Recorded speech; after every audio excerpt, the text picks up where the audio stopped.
right, happy Thursday, everybody. Good morning, good afternoon, I guess, maybe, potentially, if you're over in Europe. But welcome into Fresh Shakes with Russo and Felice. I'm Paul Russo. Across from me, as always, Nick Felice, Nate Charbon behind the scenes, man in the controls here in the FingerLeaks1.com studios. Nick, been one hell of a week in the football side of things. Been a quietish week overall, but sometimes that happens. But man, what a weekend of football we had. Yeah, good morning if you're at the Australian Open right now, Happy watching Murray, also on your phone, putting us on. I was about to say, that is a good morning for them, / late morning. Night, depending upon the way you look at it. Yeah, it was a great weekend of football. I don't know if I like the Monday game. Really? For the Super Wildcard weekend. Okay. Obviously, it's a lot of games you got to get in, and everyone needs their own time slot. They're even pushing games, like the Giant game got pushed because the Bills game ran later. Right. So they're trying everyone to watch every game. So, it was a good weekend. I like that there's more games in the Wild Card weekend now. I don't know about the Monday because as much as I want to defend the Cowboys, they do have 2 days less to prepare and rest for the San Francisco game on Sunday. So would you rather have 3 games on Saturday? Kind of follow a similar structure to the way Sunday set up? Yeah, I would probably, even though I don't know how great Saturday at 1 o'clock would do for ratings, but I think that would be the smarter approach. Okay. Well, but I don't think it's going to happen, so. Outside of that, obviously we'll discuss other games, preview the week ahead for the divisional round to see who was going to championship weekend next weekend. And then the NBA, might be one of the more active trade deadlines we have coming up in recent memory. So we'll discuss some of the latest rumors that we're seeing. Me being a Heat fan, I think there's a little bit of a crossroads discussion about who would make sense to bring in. For your Knicks, though, Nick, I think they're buyers. How about that? They're definitely buyers. We're just trying to stay out of the play-in. Right. I think we're going to make the top 10 this year. We've never played in the play-in. Mm-hmm. We missed the play-in the year before, and we didn't even make the play-in the last year. So trying to stay out of that play-in tournament. Maybe the Heat can get out of that play-in tournament as well. Get the Cavs in there. That's where they belong. Sheesh. But, yeah, we're definitely buyers. So all to do, we'll discuss that later on. But first, Super Wild Card Weekend. We'll start with Saturday. Most of the games kind of lived up to the billing in different, forms outside of really a couple. And the first game, unfortunately, kind of falls into that, Seahawks 49ers. Close game in the first half, but 49ers just too much when it mattered most. 41-23. I suppose the question, though, is I think we kind of saw maybe the first kind of dings in the armor against Brock Purdy a little bit. I know he ended up with a good game, at least kind of statistically, right? 18 of 30, 332 yards and 3 touchdowns.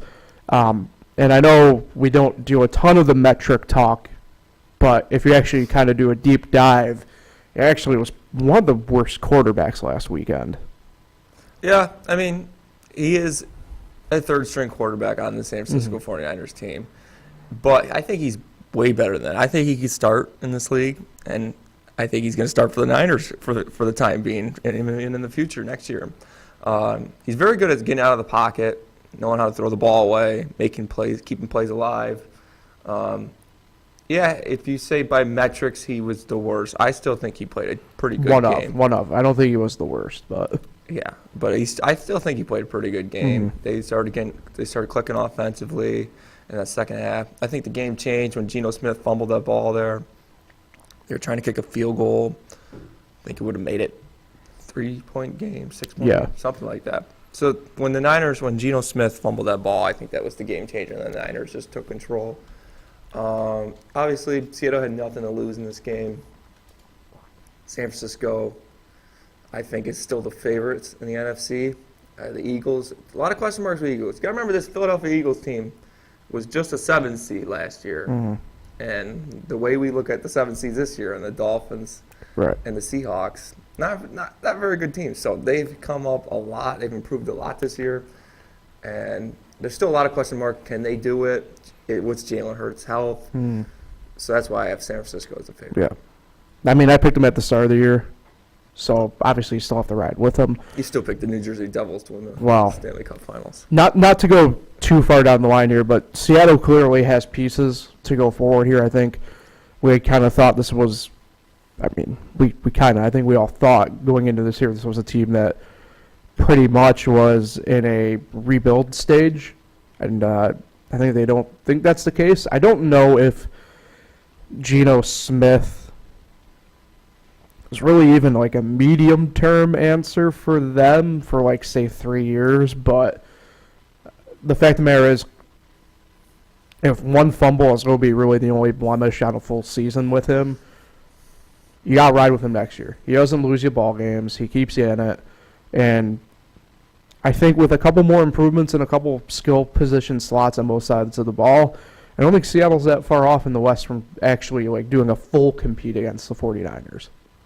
The Seattle success was, or I should say Seattle's failures at the end of the season was not anywhere near close to Geno Smith's fault. They Right. need to improve that defense.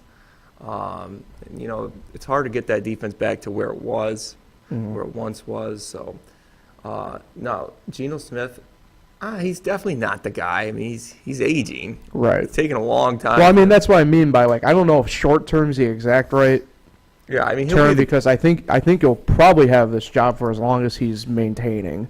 he'll be the guy next year. Yeah. But you got to start thinking, unless you're the Colts and you just want to keep picking up old quarterbacks for the next half decade. Or you're lying to yourselves about Derek Carr.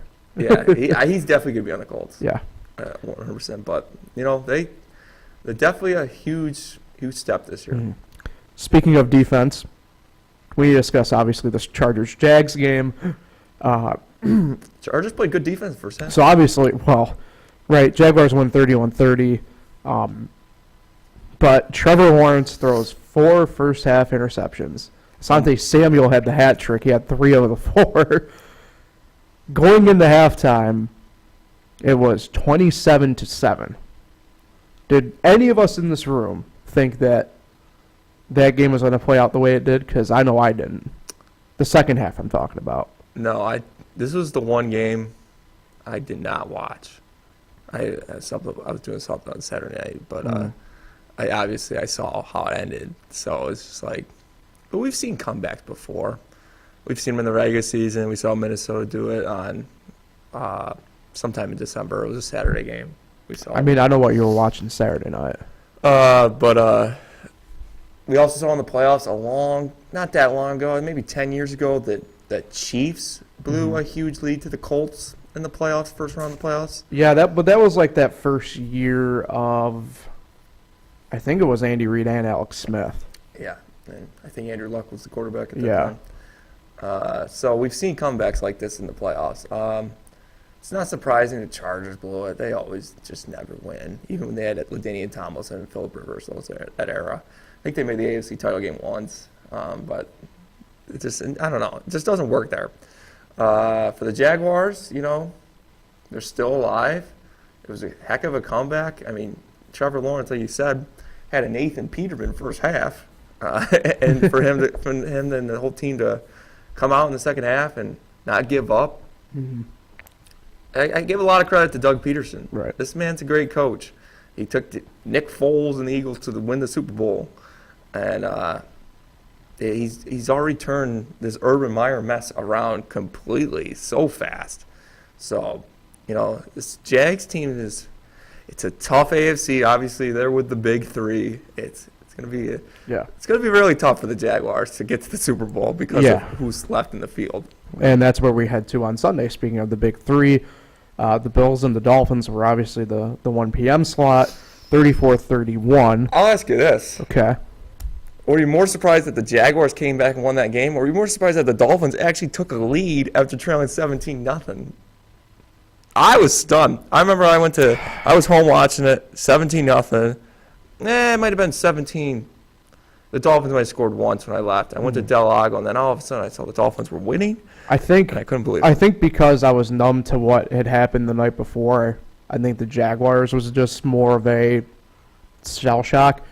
That being said, though, Nick, our own Nate Sharman was live and in person at one Bills drive for that game. So maybe that question is better suited for him. What was the vibe at that point at Highmark? I think it was confusion. First, 14-0 early in that first quarter, and you're at the game, your adrenaline's running, you're going, oh, this could be a rout. You're having some fun with that, and then things change dramatically, right? In that second quarter into the second half, where the Dolphins took the lead eventually. But yeah, they were able to come out and stick out the victory. That's something you have to do in the playoffs. You can't just crush every single team. So Skylar Thompson played, in my mind, well enough to put his Dolphins team in position to win the game. Ultimately, we're able to fall short. McDaniel calling that play in late was very crucial to that. So I thought Skylar Thompson, rookie, played pretty well in his first playoff game, all things considered. Yeah, we'll circle back to the winning thing, I think, when we do predictions for this weekend, because it's actually a discussion that me and you, Nate, have had on different occasions with, I'd say really actually more on the Syracuse basketball side of things, but we'll circle back to that with the Bills when we talk about the game you gotta on remember, Sunday. The Dolphins and Bills, I mean, they're division rivals. Yeah. They split both their games this season. Right. They know each other very well. I mean, it's not surprising that the Dolphins gave them a game. I mean, like Nate said, you can't blow out every team. In that regard, yeah, But I think they could put a better result against the Bengals this week, the Bills, than they do against the Dolphins. But Definitely. So They're going to need to. It'll be interesting. I think the future of the AFC East is going to be very brutal, but in a good way. AFCs? Yeah. Brutal, but in a good way. If the trajectory, right, we already know where the Bills are at. They're pretty much on that top step. I think it depends. To me, I say top step for me personally, but depending upon who you ask. They're the big three. Right. It's the Chiefs, Bengals, Bills. Right. But what I'm saying is some people, because they haven't been to the Super Bowl yet with this iteration of the team, Yeah, they are the way some people are. To me, it doesn't make a difference if you're contending year in, year out for a spot. But clearly the Dolphins have pieces. I'd say the Jets, the pieces are set on defense. Offense is where it's going to come into question for them, but they got the pieces there. And then Breece Hall was a piece last night. And then I think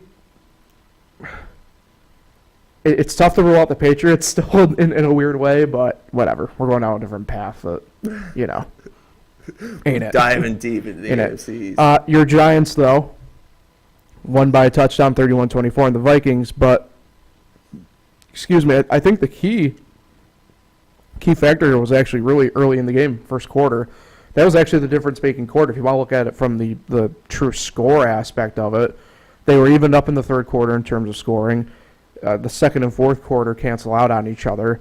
Really came down to the first quarter, and the Giants jumped out and they grabbed the lead and really kept that momentum. That was after the Vikings went right down and drove and scored a touchdown to start the game. Yeah. So you're thinking, oh, geez, we're going to get blown out. Here we go. Welcome back to the playoffs. And then, offensively, the Giants just didn't make any mistakes.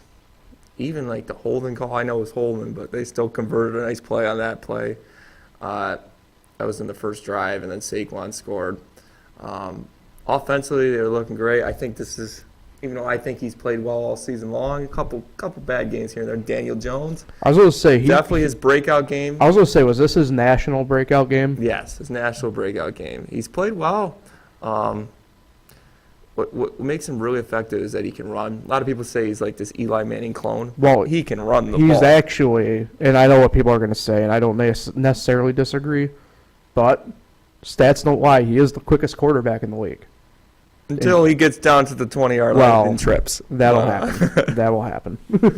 I think he's starting to finally get some recognition. And you got to remember, who are these receivers that he has on his team? Like Hodgins? Mm-hmm. I bet you the Bills do you wish you had Hodgins right now? Oh, yeah, I said that when they signed him. When he left the Giants, I was upset. Yeah. Or left the Bills, excuse me. I mean, it is kind of wild, right? I mean, the fact of the matter is the Giants don't have a true, I'd say maybe number one-ish guy, right? Yeah, that's why they were kind of hoping to get until we learned how Odell was doing. We were Right. kind of hoping to get into the Odell sweepstakes because they needed a guy like that to be a. Even though I don't really think Odell's number one in my opinion, but he could have been number one on this team. So he hasn't had any weapons. He's had Saquon Barkley, but yeah, he's done a great job with the team that he has this year. So I'm giving them a shot against the Eagles because a lot of question marks with that Eagles team coming in. I don't know if anyone can beat the Niners. So The nightcaps on Sunday night, Ravens and Bengals, and again, the case of, surviving advanced type stuff and winning was the case here. And again, a little bit of a difference maker is if you want to look at the box score, was it Bengals scored at least a field goal in every quarter, and the Ravens didn't. But the Ravens defense stepped up, and they've been a very good defense all year. Maybe not quite, drafting them third overall in the fantasy draft in 2007 good, but, good enough. yeah, I mean, this is the same situation as the Niners, Seahawks, and Yeah. the Dolphins, Bills. These two teams know each other. So it wasn't surprising that the Ravens gave them a game. The Ravens, you could argue, were the better team that night. The Bengals just, I don't know, they were kind of like treating it as a tune-up game, maybe. I think part of it was, I don't know, maybe necessarily tune-up, but I want to go back to that box score thing where they just were chipping the whole time at least. And it's more of a baseball cliche, right, where you just kind of chip away, but you can make the case in every sport, right? Maybe don't go in and score every time, every drive or something like that, but you at least get something each quarter, and that's what the Bengals did. That's what really, in all honesty, pushed them over the edge each quarter, was the fact that first quarter they had a field goal, they had a touchdown in the second, a touchdown in the third, touchdown in the fourth, and at the end of the day, that's what actually made the difference when it mattered. The Ravens were shut out after that third quarter touchdown. The Bengals, I mean, they're lucky they're happy that they survived and advanced through this game because they have the most difficult road. I mean, they got to go into Buffalo and then they got to go into Kansas City to just get to the Super Bowl again. Potentially. At least the Bills In and theory. the Chiefs can play in Atlanta in the AFC title game. The Bengals, as much as you compare all three and you think they're about all the same, skill-wise, I don't know if the Bengals can get to the Super Bowl this year just because they have to go into Buffalo and then go into Kansas City to just get to the Super Bowl. I'm not high on the Bengals. I don't want to make my prediction, but I think the Bills will beat them this week.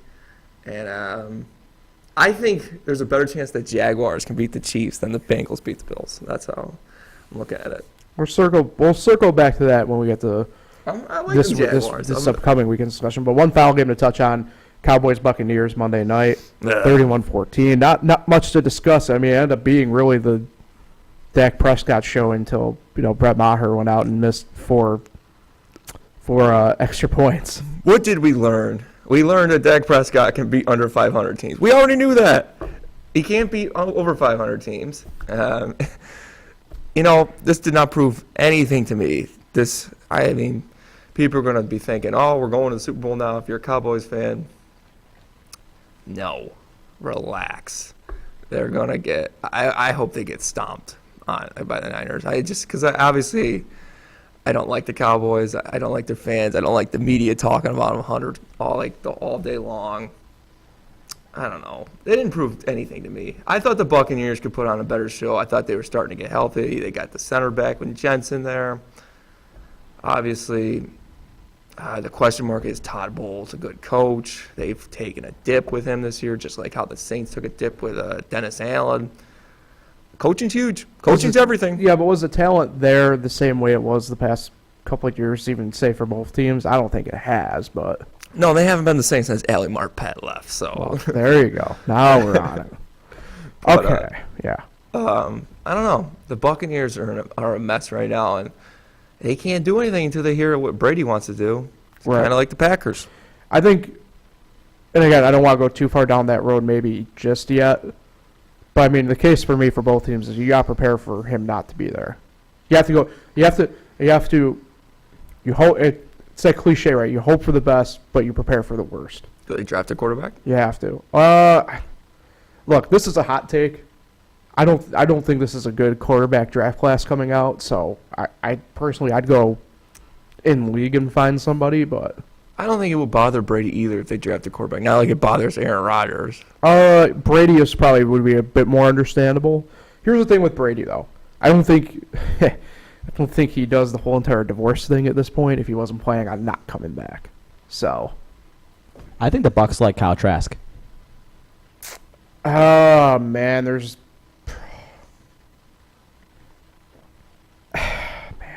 He studied under Brady for a couple years now. I wish it was 2 years ago when stock was higher on Trask, but I don't know. Yeah, he's been 2 years in the league to sit and watch Tom, one of the best quarterbacks of all time. So I think they like him a lot. What don't you like about him? About Trask? I mean, I don't know.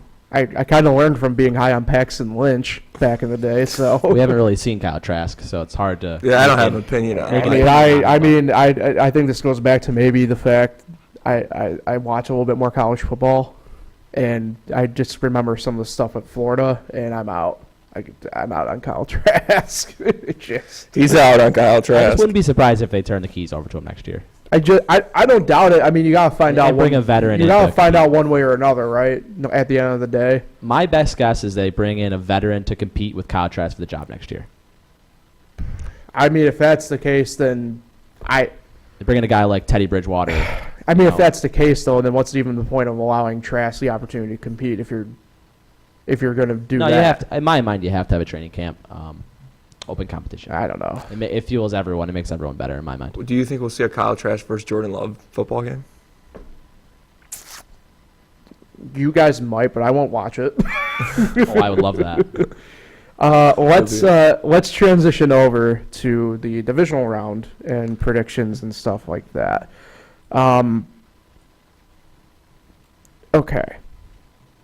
Start Saturday, late afternoon, 4:30 on NBC. Jaguars at the Chiefs. Chiefs currently sit as a 9-point favorite. I don't like doing the whole entire slam dunk type thing here, right, where it's like Chiefs all day. It's hard not to, though. It just is, to be quite honest. That being said, 9 is a lot of points if you go from the gambling side of things to cover in a playoff game. It just is. It's few and far between where you have the double-digit wins, say that we saw like the 49ers over the Seahawks or the Cowboys over the Bucs. And I know what you're saying. That was 2 of the 6. That's 33% last weekend. Fair. I'm not going to sit here and run away from it. But the fact of the matter is, in theory, the deeper you get into these, right, the better the talent is, the closer things should be. Yeah. Kansas City is just the better team. At the end of the day, they're the better team. Could I see a scenario where Jacksonville wins? Sure. That's sports. That's how it goes. I just don't see it occurring this Saturday. Yeah, I mean, divisional round. You got all 4 AFC division winners still in it. Andy Reid, Yeah. obviously, always been pretty good after falling a bye. It would be something the Jaguars did win because that would be their second AFC title game trip since 2017. I don't know how many teams have 2 AFC or conference championship appearances since I 2017. just realized this too. Is this the first time that Andy Reid has faced off against somebody in his tree in the postseason? I think it is. He's never faced them. Not in the postseason. The Jaguars. No, I'm talking about somebody from his coaching tree.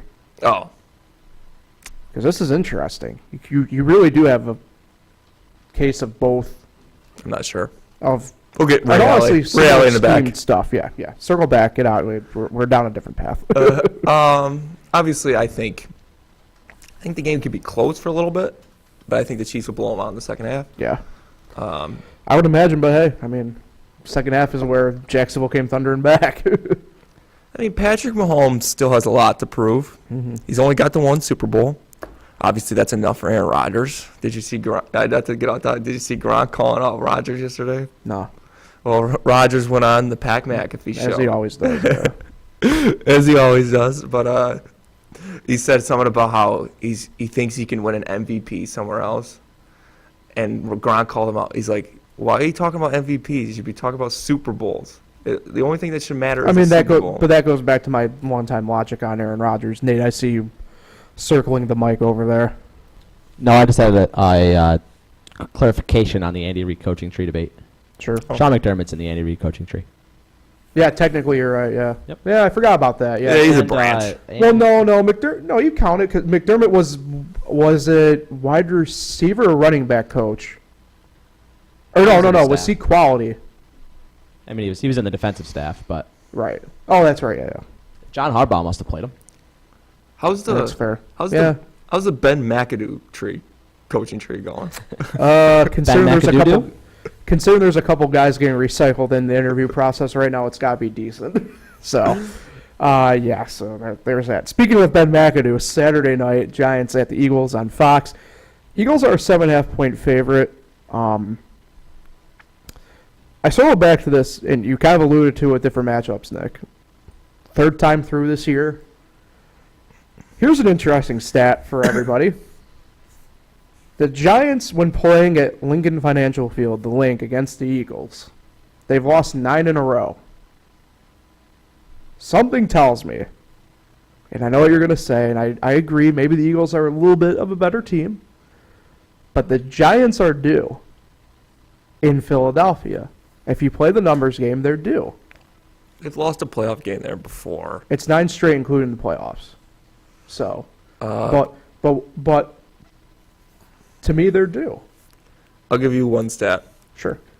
Giants haven't won a playoff game and not won the Super Bowl in the same season That's true. since 2000 when they Yeah. lost to the Ravens. Obviously, it was only That is true, though.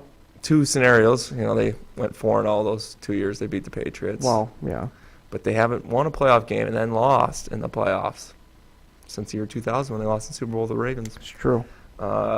I don't know if that stat means anything because it's not a lot of, it's not a huge sample size. I like stats. I like sample sizes. But, Daniel Jones has more playoff wins than Jalen Hurts. Mhm. Just saying.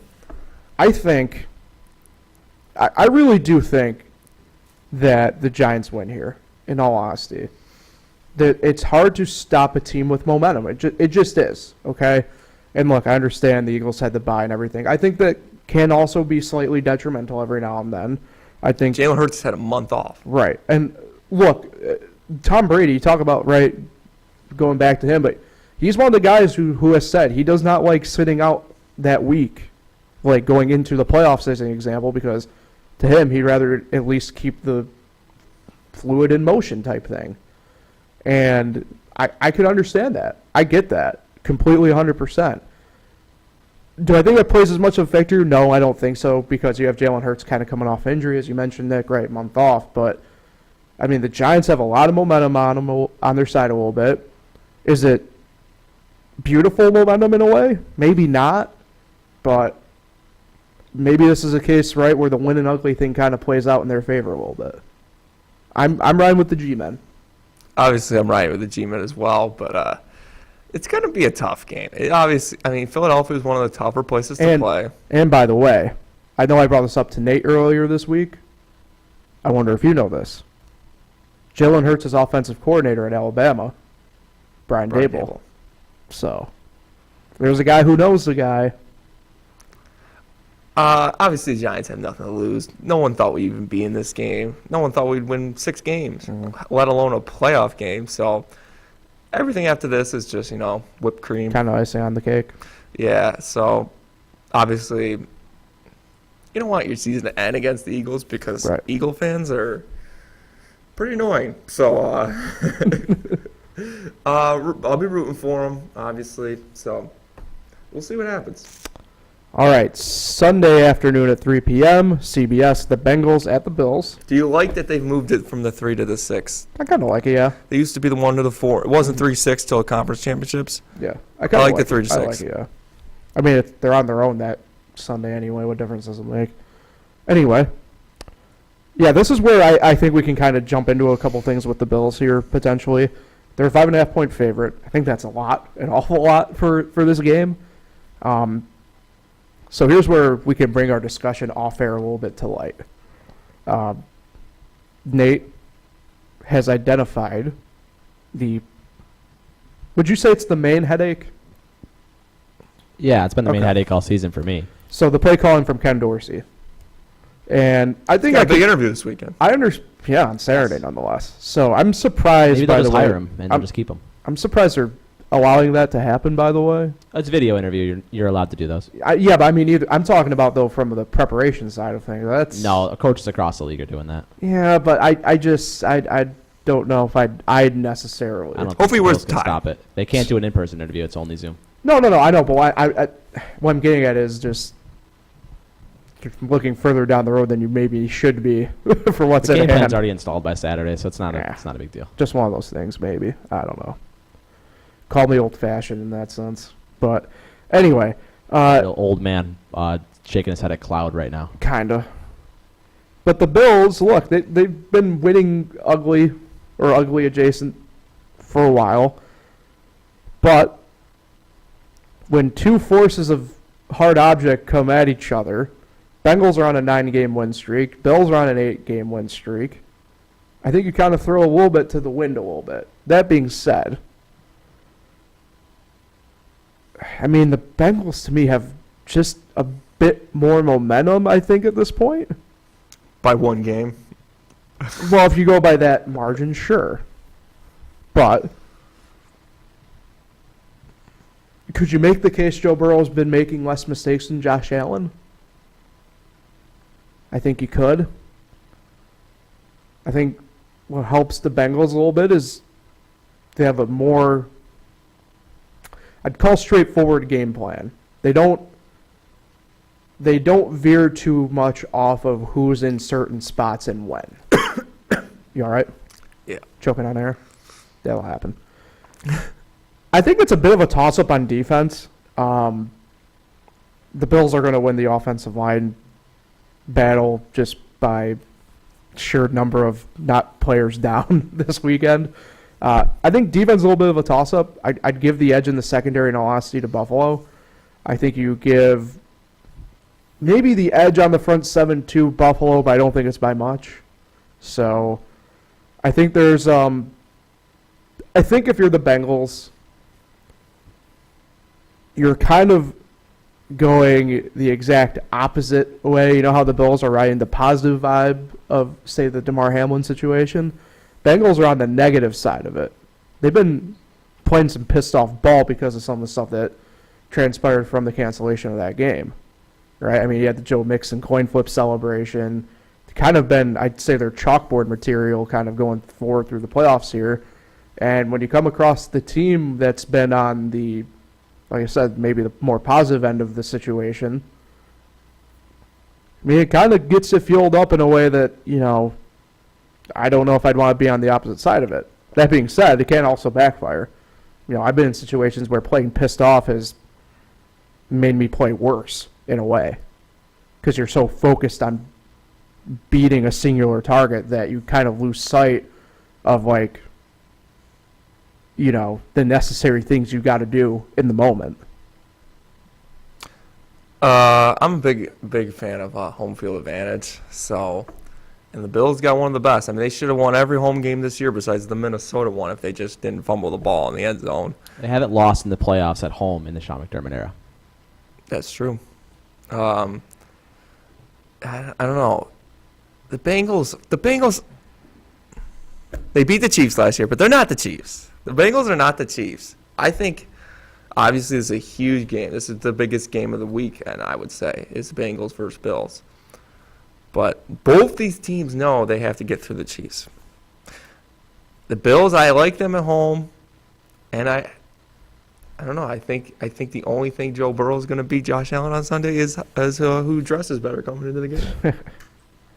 Oh, yeah, Josh already said he's going to lose the fit check battle. And he's okay with that. So I don't know. I'm high with the home field advantage. It's going to be a big game. Both teams are going to be up for it. I don't know. I think the Bills are going to sneak it out. I got to go Smoking Joe. Man just wins when it matters until I'm proven otherwise. I mean, yes, we do see a lot of trends in the AFC of the same team going to the Super Bowl, but that was mostly because of Tom Brady. And Kansas City went twice in a row as well. I don't know if this Bengals team can get back. Like I said, really tough road.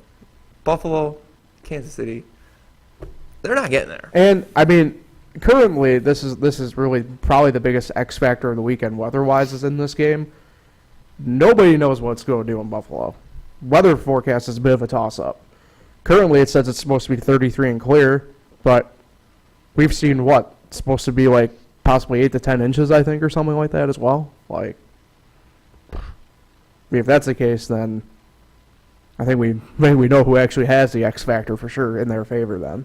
You know, so. Josh Allen is going to have to cool down with some of the dumb throws that he makes once in a while because in a game like this, they could come back to hurt him. So, You don't say. this is a big game. This is probably this is the biggest game in Josh Allen's career thus far. Until next week. All right, the last game Sunday night, 6:30 on Fox. Cowboys at the Niners. Niners are a 4-point favorite. Look, I picked the Niners preseason to win the Super Bowl. Gotta keep rolling with them. I'd imagine this still might be a bit of a closer game in the long run than it was with Seattle. That being said, I mean, you brought up a very good point when we were talking back about the Cowboys-Buccaneers game. Dak hasn't beaten an above 500 team yet this year. You know? Is this going to continue the trend? Yes. Probably. Yes, this is. And I'm a Dak guy. I mean, I think we know that, I'm right? very biased with my hate, but this is gonna be a Very blowout. biased with my hate. This is gonna be a blowout. They're gonna eat up that overrated Dallas Cowboys defense, and I don't know. I could see this one getting up to 15, 20 points. I don't know. They're gonna blow them out because they beat them last year. Obviously, they know all the talk is going to be on Dallas for some reason. But I think the Niners are going to make a statement this week, and they're going to blow out the Cowboys and get ready for the NFC Championship game at their place. Yeah, I mean, I don't have too much to add there. I don't think it's as straightforward to say the Chiefs and Jaguars game is, but like, I mean, the 49ers they're better on defense. I mean, I think their skill guys overall are better. I think the only place where technically they have an advantage would probably be quarterback, and that's just only because Dak skill-wise is just better than Brock Purdy. But I mean, if that's the only X factor, then that goes in your favor. Push comes to shove. I mean, you just gotta go with the numbers. They're just loaded. Yeah, the Niners are absolutely loaded. They got arguably probably the best backup running back in the league. Elijah Mitchell. I mean, he's pretty damn good. 49ers. I was about to say. I mean, I put Powell. When they got McCaffrey, that put him on a new level. Well, I mean, even then, I mean, and then you got the way the offense runs. Debo, yeah, you got Ayuk. Debo, yeah. You already got a loaded defense. Kyle Shanahan is a very underrated, great coach. Ooh, welcome to the side of the dark. Yeah, I think he's a really good coach. Yeah. So. All right. So there you have it. And our mind's a little bit strayed from a couple spots, but so what did we? I'd say the general consensus is overall what? Chiefs, Bills, and 49ers. Yeah, I think we both said Giants-ish. Giants, so the Eagles are done. Yeah, so that's why I play the game. All right, before we get out of here, let's talk NBA trade deadline and rumors here for a couple minutes. Like I said at the jump, I kind of think this might be the most active trade deadline we've had in a while in the NBA. They've been getting better. I don't think we'll have any true stars on the move, but there's a lot of good role guys that will probably be on the move. It will never be the MLB trade deadline where you see actual stars getting traded. But they've gotten better where, like, when the trade deadline day comes, there's going to be a lot of trades, just like MLB. Mm-hmm. So it's exciting to see what happens. You say the Knicks are buyers. I'd say they're I think they're going to be. Well, so the reason why I'm saying they're buyers is because, look, they're shopping. The way it sounds, they're shopping Cam Reddish. I mean, I wouldn't say he doesn't exactly fit into what Thibodeau's kind of got going on, but he's one of those kind of odd man out type guys where, are you going to play him over Obi Toppin? No. You know, all of a sudden you have Evan Fournier kind of falling more back into favor in situational places above him. So it's like, so who's the odd man out? It's probably him. You know, I don't think, I know you said this off air a little bit with like Westbrook. I don't think they go after him. I think they're smarter than that. Westbrook should stay in LA and stay there forever. Yeah. But, you know, for the Knicks, you're fighting for a playoff position. Tough loss last night. You're fighting for an outright playoff position. At worst, you're playing for a play-in spot at this point. I think the West is where it gets a little bit more murky for me. East, I think you kind of have, no matter what, you have the people within at least the play-in and up who will be there. There's a pretty big fall-off at this point once you get beyond, I mean, really what, Atlanta? If we're being generous to Atlanta? I love the idea of the play-in these last few years that they've done it. It's not because every team makes the postseason now, because it's like 10 teams now. I like that 6 teams can only clinch a playoff spot in the regular season, which shortens it. I think I know they're never going to do this. I think what would make the NBA regular season so exciting if they cut it to just 4 teams make the playoffs. That was it. 4 teams made the playoffs. You know how exciting the NBA regular season? It'd be awful. Obviously, you'd have these teams at the bottom. They'd be terrible. I don't think it'd be as good. You would have some very important games, like the 5th seed, some people would think. Nick, we get to this point in the season right now, there'd be games that would be mundane and nobody would give a crap about, though. I know, but not if 4 teams only made the playoffs. I think it'd be worse. That's what I'm getting at. Do you think anybody would be paying attention? In all honesty, you think anybody would be paying attention if only 4 teams could make the playoffs right now? People would really be giving a crap about Heat Knicks right now if they ever play each other? No. It'd be a big game. They'd have to move up. No, not. You're battling between 7 and 8. I'm just saying, I think it'd be more exciting, the NBA regular season. But I think it's all right now with the 6, because only 6 can technically clinch a playoff berth in the regular season. Then you have the play-in tournament. That's why I thought baseball was so big back in the day, when only 4 made it. I mean, I like it. Obviously, you have tons of teams that are out of it. Yeah. But I like it because it kind of fact checks a little bit in my mind. You know, say to me, if you had 8, back to where it was just the hard 8, right? Sometimes that 8 seed was literally just a team who got hot in the last couple weeks, and they go up. Say so. The one that kind of sticks out to me a couple of years ago was it like the Hornets? Hornets played like, I want to say it was like the Celtics or like the Raptors got like swept out of the barn. Like, stuff like that. Where it's like, yeah, we saw that coming. Whereas now I think it allows for, say, the Knicks, right? Who maybe they were locked into trying to be in the 5 or 6, but I'm not wishing this upon anybody, right? But RJ Barrett twists his ankle and he's out for 2 weeks. But no, he's out for 2 weeks. Not tanks the Knicks, but puts them back in the play-in spot at, say, like 7 or something like that. But it allows, I think, for the fact checking of like, okay, maybe that 6 seed and Miami shouldn't be in as the 6 or something like that. You know what I mean? Where it just allows for, I think, the actual better of the teams to kind of get into the playoffs. Yeah. So circle back to the trade deadline here. Who do you, in an ideal world, where obviously we aren't talking, say, Luka Doncic to the Knicks, but like in an ideal world, who do you want the Knicks to kind of go after? Because there are good, I mentioned, right, good role players, and obviously money differentiates, right? But you have, like, say, Rui Hachimura for the Wizards, who more than likely will be on the move. You have D'Angelo Russell for the Timberwolves, who more than likely will be on the move. John Collins from the Hawks more than likely be on the move. So, like I said, maybe not true, like, star guys, but really good, like, role player at worst type guys. 2 guys I would love to see on the team. Never going to happen, but I would love to see Pascal Siakam or the Raptors Devin Booker. To be fair, though, so I don't see the Suns obviously doing that. But Siakam's an interesting one because the Raptors need to figure out within the next handful of days, really.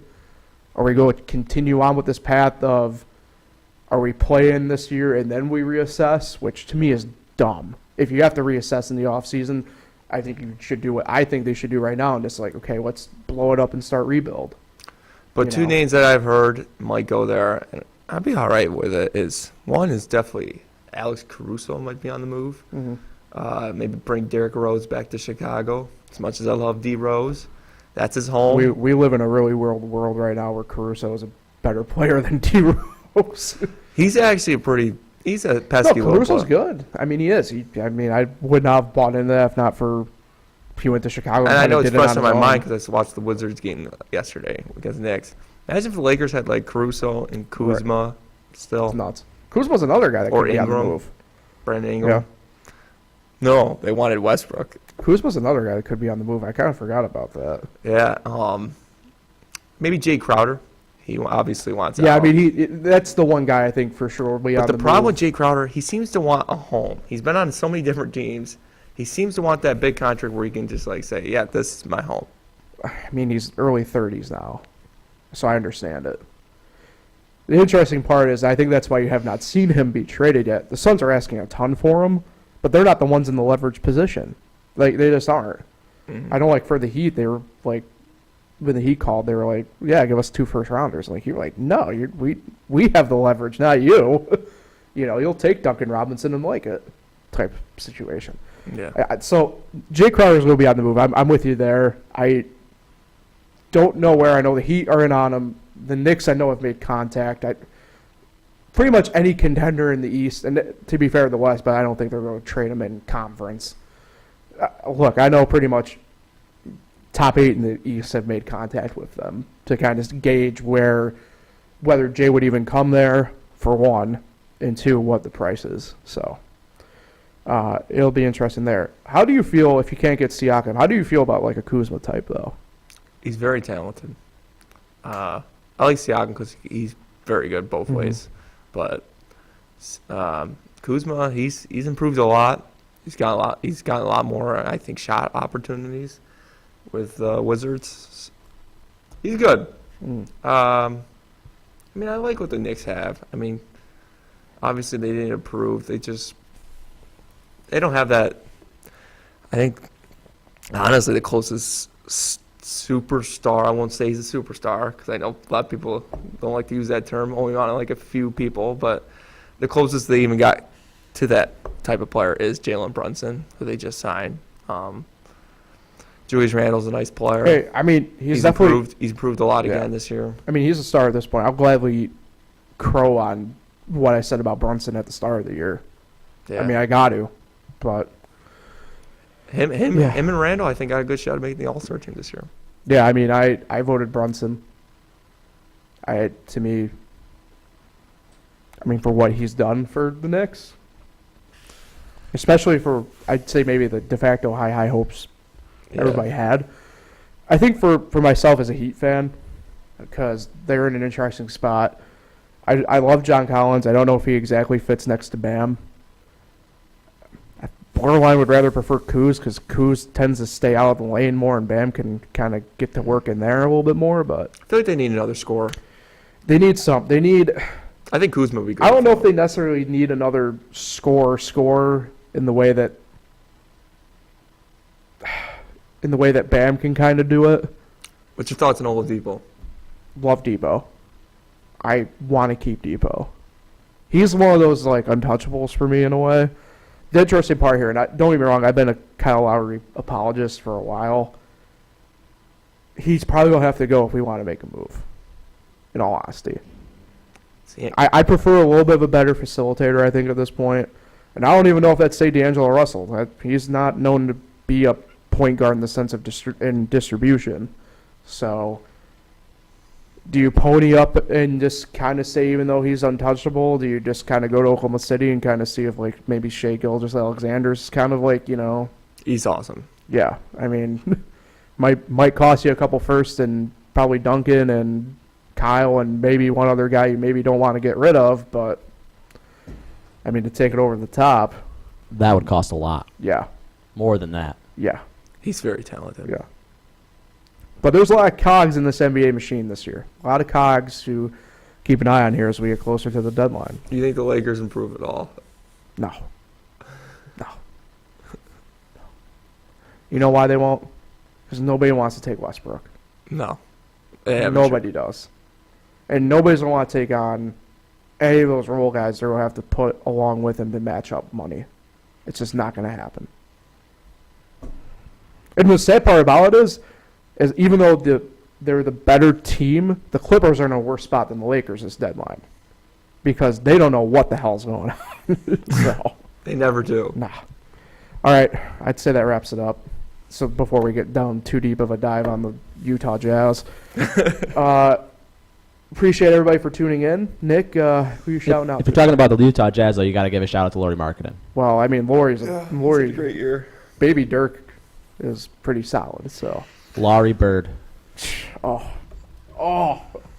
no. Nick, get us out of here. Who's shouting out? I'm gonna shout out my aunts. Today's my Aunt Nancy's birthday. Happy birthday, Aunt Nancy. And my Aunt Molly's birthday was on Tuesday. Oh, everybody, happy birthday to Molly. Everybody popping up. And it was with also birthdays. Charlie Barber's birthday yesterday. Sheesh, happy birthday, Charlie.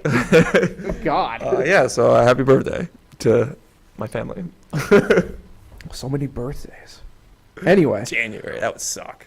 Have a birthday in January. appreciate Nate Sherman behind the scenes producing. Told you I'd get it in, Nate. Go Bills. Go Bills. Like, share, subscribe, all the fun stuff to help us. You said that. help You said go Bills. I did. Catch up anytime, YouTube, Spotify, Anchor. And until next week, enjoy football, everybody. We will talk to everybody then.